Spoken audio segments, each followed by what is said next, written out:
Assalamualaikum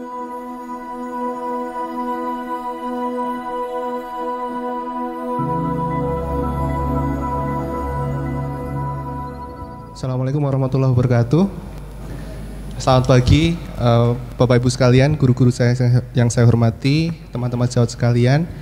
Pada kesempatan pagi hari ini saya diutus oleh tim Prof. Ud untuk menyampaikan dan sharing tentang satu topik yang sebenarnya sudah sering dilakukan oleh Bapak Ibu sekalian, yaitu memilih jurnal. Tapi pertanyaannya, apakah strategi pemilihan jurnal kita selama ini sudah tepat atau belum? Sehingga termasuk juga tadi yang disampaikan oleh Dr. Susan, termasuk tentang list of predatory journals, juga kita akan menggunakan salah satu tools yang juga bisa mengenali jurnal-jurnal yang whitelist. Apa toolsnya? Yaitu yang akan kita diskusikan nanti. Jadi menurut sebuah artikel ternyata disebutkan bahwa sebagian besar paper yang di reject itu dengan alasan salah memilih jurnal. Jadi ketidakcermatan dalam memilih jurnal ini merupakan awal mula dari rejection. Jadi memilih jurnal yang tepat ini merupakan salah satu prasyarat untuk kesuksesan kita submit ke jurnal dan hanya accepted. Pertanyaannya adalah di mana kita akan mempublikasikan hasil penelitian atau karya kita. Itu diibaratkan saat kita memilih di antara banyak gedung bertingkat, kita memilih di gedung yang mana kita menunjukkan kepada dunia begitu, inilah karya saya gitu. Sehingga kita akan cenderung memilih gedung atau jurnal yang punya reputasi paling tinggi atau reputable journal atau highly respected journal. Highly respected journals ini kriterianya seperti apa? Jadi ada beberapa hal yang bisa menunjukkan bahwa jurnal itu prestisius atau reputasinya tinggi. Yang pertama adalah jurnal-jurnal yang sudah prestisius di bidang tertentu. Semua orang pasti setuju kalau Nature salah satu jurnal yang prestisius, sehingga dia merupakan jurnal yang respected. Kemudian ada Cell dan sebagainya. Kemudian salah satu indikator kalau jurnal itu adalah jurnal yang berreputasi bagus adalah dia melit atau menunjukkan jalan terhadap riset-riset berikutnya atau lead further research, sehingga dia akan indikatornya adalah semakin banyak citasi terhadap artikel-artikel di jurnal tersebut, atau kita kenal dengan impact factor yang tinggi. Namun ternyata ada juga kelompok jurnal yang spesialistik, ya. Kenapa? Karena kadang topik penelitian kita mungkin hanya sangat spesialistik, misalnya Journal of Entomology misalnya, sangat spesifik sekali mungkin, sehingga hanya dikenal oleh kelompok spesialisasi tertentu, sehingga pemilihan spesialisasi jurnal mungkin akan jadi strategi yang baik karena akan dikenal oleh audiens yang relevan dengan artikel kita. Sehingga pemilihan jurnal-jurnal dengan reputasi yang tinggi sesuai dengan kriteria ini juga sangat penting. Namun ternyata dalam pemilihan jurnal ini selalu merupakan tawar-menawar antara dua hal besar yang saling bertolak belakang seringkali, yaitu personal preferences dan ekspektasi. Jadi kita secara pribadi kita ingin memilih jurnal dengan kriteria kita sendiri, namun kita juga dihadapkan pada ekspektasi yang seharusnya ingin kita capai. Misalnya kita ingin jurnal yang sangat tinggi impact factor-nya, tapi secara pribadi mungkin kapasitas kita belum mencukupi, sehingga kadang ada tawar-menawar antara preferensi personal kita dengan ekspektasi. Nah, ini adalah beberapa step untuk kemudian kita memilih jurnal yang tepat, yaitu saya mencoba menyampaikan dalam tiga step sederhana, yaitu yang pertama, kita diawali dengan men-setup kriteria yang kita butuhkan sesuai dengan kebutuhan mengapa kita mempublikasikan karya kita, misalnya untuk mengejar kum misalnya, atau untuk promosi akademik dan sebagainya, atau mungkin untuk lulus buat yang masih mahasiswa S2 S3. Tentunya ada syarat-syarat tertentu ya untuk lulus sesuai dengan syarat kelulusan, misalnya harus terindeks Scopus atau harus jurnal internasional dan sebagainya, sehingga kriteria-kriteria itu harus di-setup sejak awal sebelum kita memilih jurnal. Kemudian yang kedua adalah kita membuat list 5 target jurnal yang mungkin akan kita submit. Lah ini nanti akan kita diskusikan bagaimana cara kita memilih atau membuat list ini, ya. Kemudian baru kita mencoba keberuntungan, ya, dengan mungkin 3 jurnal paling tinggi sesuai dengan list kita. Kemudian baru mungkin kalau ternyata rejected, ya kita akan turunkan standar kita. Nah ini contoh kriteria yang mungkin kita bisa sepakati di awal, yaitu misalnya indeksasinya harus misalnya terindeks Scopus atau Thomson Reuters SCI misalnya, atau impact factor tertentu, atau mungkin speed yang kita butuhkan, mungkin masuk S2, S3 mungkin itu sangat butuh ya, sehingga misalnya saya harus mengejar syarat kelulusan sebelum bulan tertentu, sehingga kriteria waktu ini jadi sangat penting, atau mungkin cost juga ya. Mungkin kalau cost untuk semuanya ya, nggak cuma mahasiswa. Kemudian ini contohnya, kita bisa datang secara manual, kita bisa klik jurnal yang kita menurut kita baik, kemudian kita kunjung websitenya, kita bisa lihat beberapa kriteria tersebut ada di websitenya, website jurnal tersebut. Misalnya ini adalah di jurnal Dove Press ya. Kita bisa lihat waktu dari pertama kali dia submission ke respon pertama, kemudian waktu untuk proses reviewing, kemudian juga kita bisa melihat impact factor-nya, dan juga SCR atau aims and scope, sehingga kita bisa pergi satu persatu di antara beberapa jurnal yang menurut kita baik ya. Kita datangi satu persatu di antara jurnal tersebut untuk apakah sesuai dengan kriteria kita atau tidak. Ya, ini contohnya bagaimana kita tahu waktu, berapa lama sih waktu untuk jurnal itu memproses ya, dari pertama kali submitted kemudian accepted. Kita bisa lihat di halaman-halaman artikel yang telah terpublikasi. Misalnya kita bisa lihat ini di Journal of, ini bisa kita lihat kapan dia submitted, kapan dia publish, kapan dia receive, kapan dia accepted dan sebagainya, sehingga kita bisa mengukur. Ini pasti ada di artikel yang telah terpublikasi, sehingga kalau Bapak Ibu membaca gitu artikel yang telah terpublikasi, pasti di sana ada kapan dia submitted, kapan dia accepted, sehingga kita punya gambaran berapa proses ya dari pertama kali kita submit kemudian diterima. Ya, ini contoh yang lain. Kemudian ini pertanyaannya, bagaimana kita membuat list ya? Cara membuat list ini kita bisa mengikuti 3 langkah ini, yaitu yang pertama kita datang ke jurnal websitenya untuk mengetahui beberapa hal. Ada 3 hal yang harus kita cari saat kita membuka websitenya. Bapak Ibu membawa laptop semua ya? Ada yang nggak membawa laptop? Mungkin membawa handphone dan ada internet, atau kita bisa connect ke wifi, sehingga nanti kita bisa sedikit simulasikan. Karena kita nanti akan menggunakan sebuah tools, online tools yang nanti semoga bermanfaat buat Bapak Ibu sekalian. Jadi kita ini yang kita lakukan secara manual ya, 3 hal ini kita kunjungi, yaitu untuk mengetahui apakah kriterianya sesuai dengan yang kita inginkan atau tidak. Yang pertama aims and scope, kemudian target audience yang kita sasar, dan beberapa kriteria yang lain. Kemudian baru kita memasukkan keywords ya, untuk memastikan bahwa kesesuaian artikel kita akan sesuai atau tidak dengan jurnal itu, baru kita bisa membuat list. Ya. List seperti ini yang kita nanti akan kita susun ya. Nah, ini adalah tool guides yang online tools yang akan kita pelajari bersama. Mungkin Ibu-ibu bisa, Bapak Ibu ya, bisa buka di website di komputer atau di handphone masing-masing, silahkan www.journalguide.com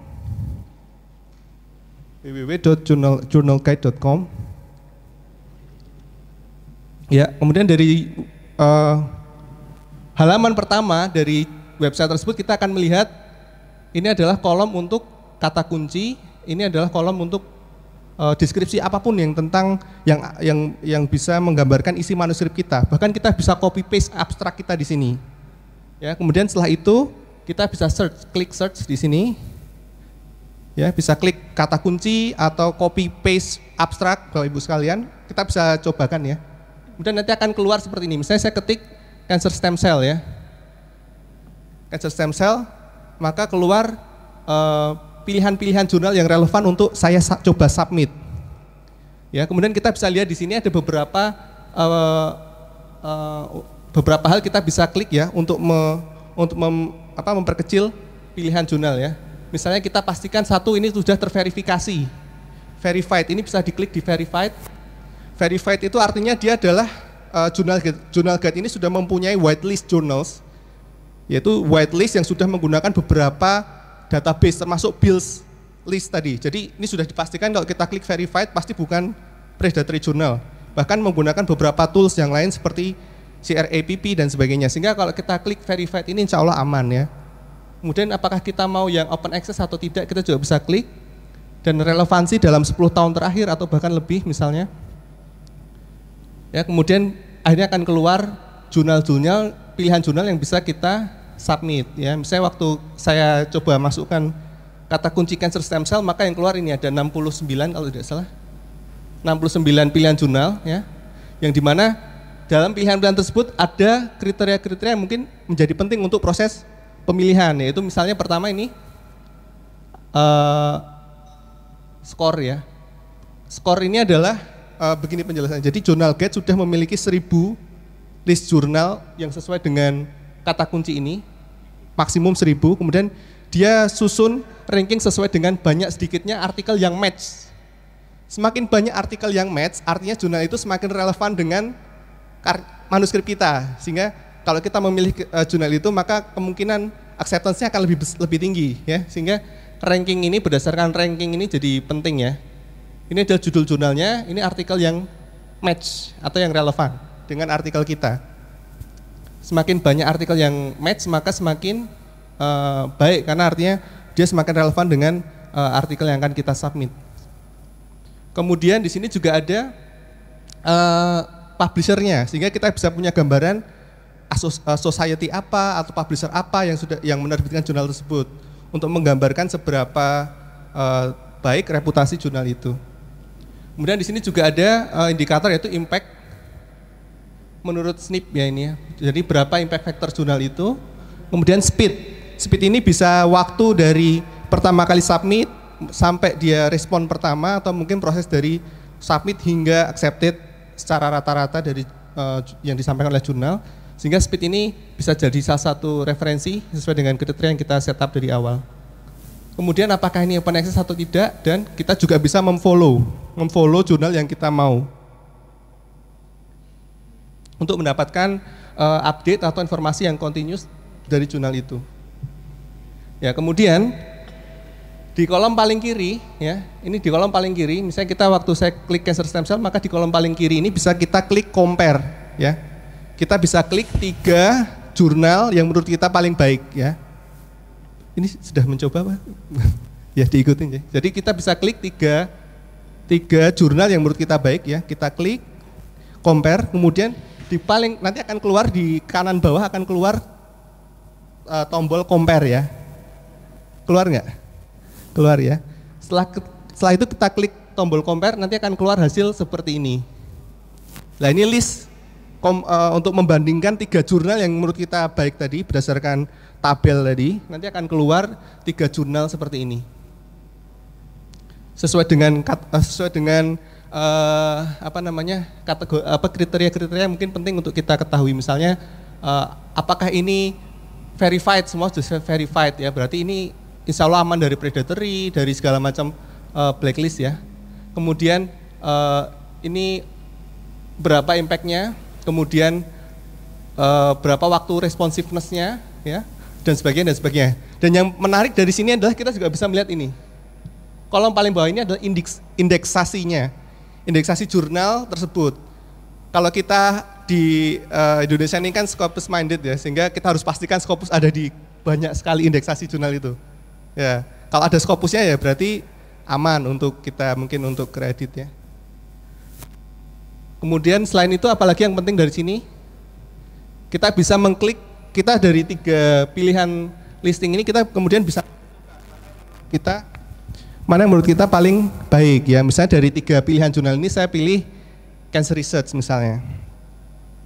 Sehingga kita bisa pergi ke halamannya Cancer Research. Kita klik di Cancer Research, nanti akan keluar informasi yang lebih detail ya.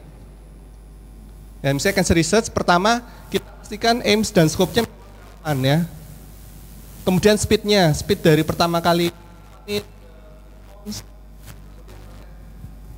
Kemudian proses reviewing-nya, kemudian bahkan sebagainya ya. Ini di kolom paling kiri kita bisa mereview apakah pilihan kita memang tidak.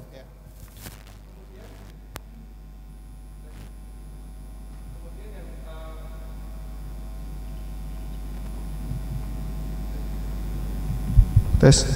Kemudian di kolom kanan ini juga tidak kalah penting, yaitu di kolom kanan kita bisa melihat beberapa hal. Misalnya di sini ada acceptance rate ya. Jadi berapa tingkat kesuksesan seandainya kita mencoba submit jurnal itu secara statistik ya. Berapa acceptance rate-nya? Semakin tinggi tentunya kita makin lega ya kalau kita submit ke situ. Chance-nya lebih tinggi. Ya. acceptance rate misalnya. Jadi di kolom kanan ini juga penting untuk kita mereview lagi pilihan kita. Oke. Akhirnya dari proses listing kita sudah memilih satu jurnal. Tapi apakah jurnal itu betul-betul tepat untuk kita? Apakah artikel kita istilah kata nyandak gak itu kalau kita masuk ke jurnal itu? Itu juga salah satu pertanyaan penting. Jadi untuk memastikan apakah artikel kita sampai atau nyandak ke jurnal itu, kita bisa melihat dua hal ini, ya. Yaitu apakah kualitas studi kita sudah relevan dengan artikel-artikel yang telah dipublikasikan di jurnal itu, dan apakah storytellingnya atau kualitas penulisan kita sesuai dengan standar di jurnal itu. Kenapa? Karena tentunya jurnal setelah dia menerima satu manuskrip dan dipublikasikan, dia tidak akan menurunkan standarnya, sehingga mau tidak mau kita harus catch up dengan standar yang sudah dia tentukan dari, bisa kita lihat dari artikel-artikel yang telah dipublikasikan oleh jurnal itu. Caranya kita kemudian setelah tadi saya memiliki research, saya kemudian bisa membandingkan apakah manuskrip saya sesuai tidak dengan artikel yang pernah dipublikasikan di jurnal itu secara kualitas, ya. Caranya adalah begini, mengenai dua hal, yaitu study design dan yang kedua adalah study presentationnya. Study design, apakah ide kita cukup novel, apakah match dengan aim dan scope jurnal itu, apakah cara membuktikan hipotesis kita sudah sesuai dengan standar dari jurnal itu, misalnya dari segi method, ya. Misalnya jurnal itu metodenya sudah sangat canggih tapi kita belum canggih sekali, atau mungkin kita tidak betul-betul sampai menjelaskan jawaban yang pasti, definite. Apakah kemudian kita tetap memaksakan diri untuk publish ke jurnal itu? Kemudian study presentationnya, apakah kualitas data dan cara presentasi kita sudah sesuai atau belum? Nah, kita bisa mengetahui dengan cara kembali ke jurnal guide, ya. Di kolom yang match tadi, itu kita bisa klik, misalnya dari 6 match kita klik, kemudian akan keluar seperti ini. Jurnal-jurnal yang match dengan artikel kita, ya. Sehingga ini bisa manfaatnya bisa sebagai suri tauladan, ya, sehingga kita bisa berkaca dengan apakah artikel kita sudah dekat atau cukup mendekati kualitasnya dengan artikel ini.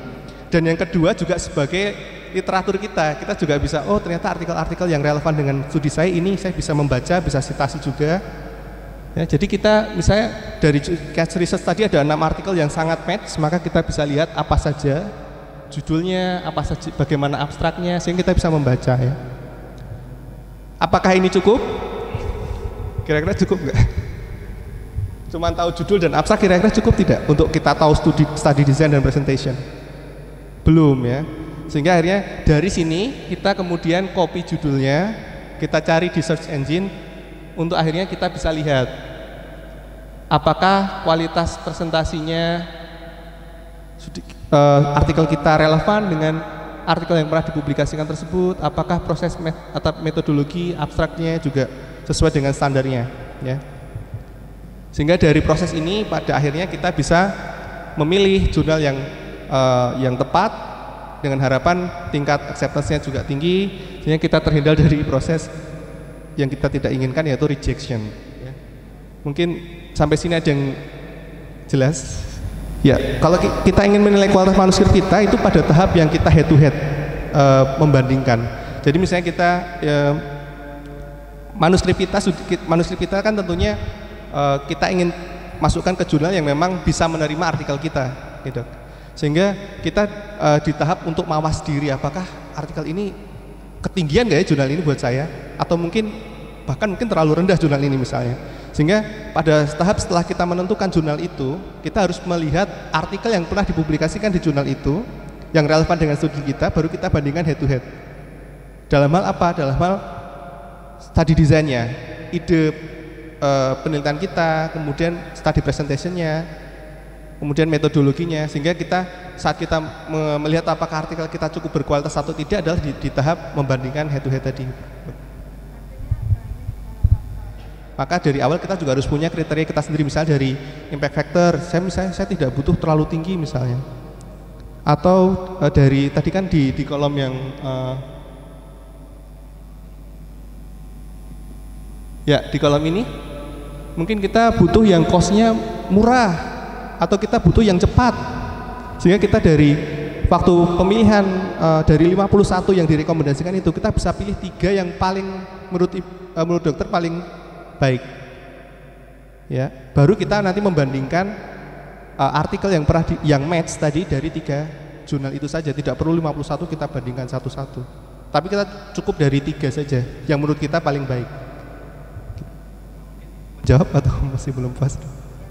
Ya.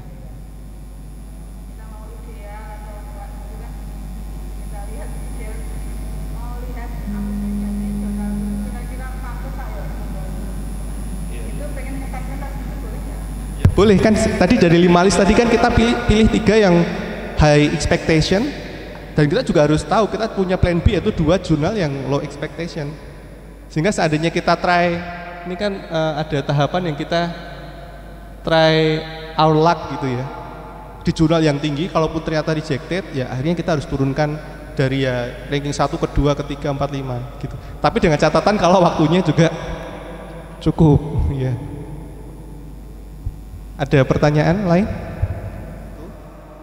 Jurnal guide ini sudah menggunakan, kalau dia terverifikasi berarti dia termasuk dalam whitelist, sudah exclude, termasuk dia mengeksklusi yang ada di bills list itu juga, bahkan beberapa. Jadi database tentang jurnal yang blacklist itu kan banyak, nggak cuma bills ya, ada bills, ada CREB, ada segala macam.